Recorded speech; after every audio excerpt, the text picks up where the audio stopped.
يلا. يا نازلين بكربلاء هل عندكم عافية خبر بقتلنا وما أعلامها؟ جيد. صوتك يشبه سيد علي بغنيمة. الله سيد علي. خالك؟ سبحان الله سبحان الله. يلا شوية سوي لنا نواع. يلا.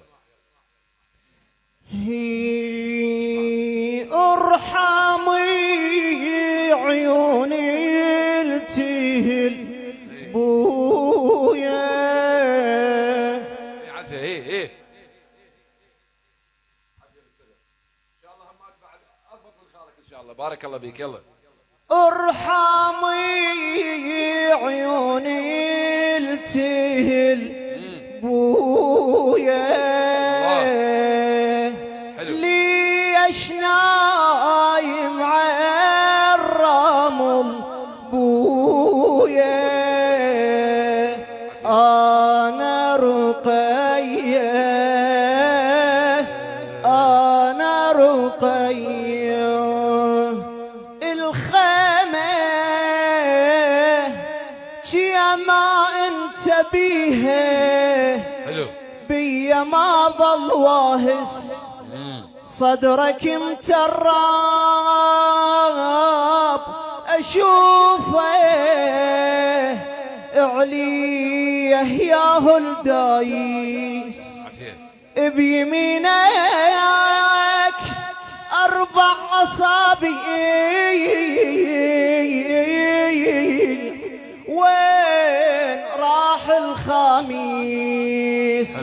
الهذا قلبي منفجع بويا.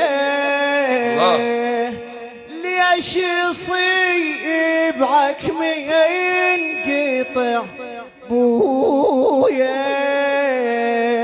انا رقية. جيد. بارك الله بك. انا رقية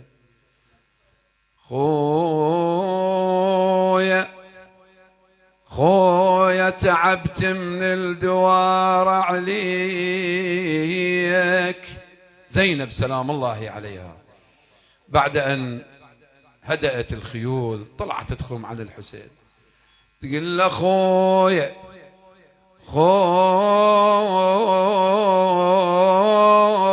يا ابو علي يا خويا. طفيها الميكروفون. خويا تعبت من الدوار عليك وحقك ما ندلك وين.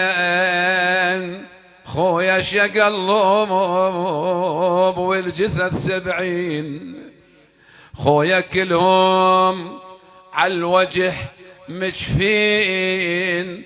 خويا خاف اقلب لي واحد يطلع مو عرف يا حسين. يا خاف اقلب لي واحد يطلع مو يا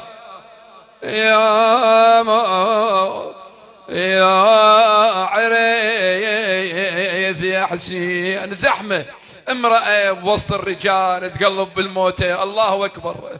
زينب سلام الله عليها شافت مرار وشافت ضيم بذيك الظهرية من جثة إلى جثة. هذا لسان حالها. شقد ركضيت ذاك الظهور لن الشمر فوق الصدير.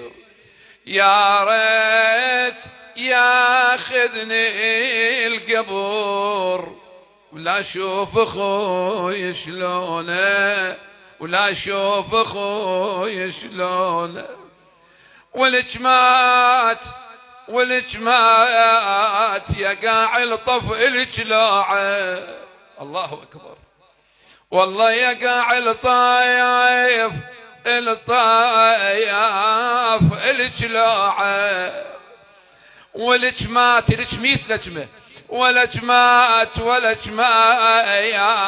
واهي قطع بقلبي، ولا جمايات صحت على الخيل ما بسيج، والجمات اتركن وخل الدار يا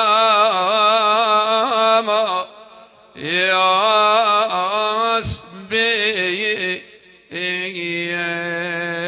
لا حول ولا قوة إلا بالله العلي العظيم، وطيب الله أنفاسكم. هذا هو درس الخطابة إخواني واحد.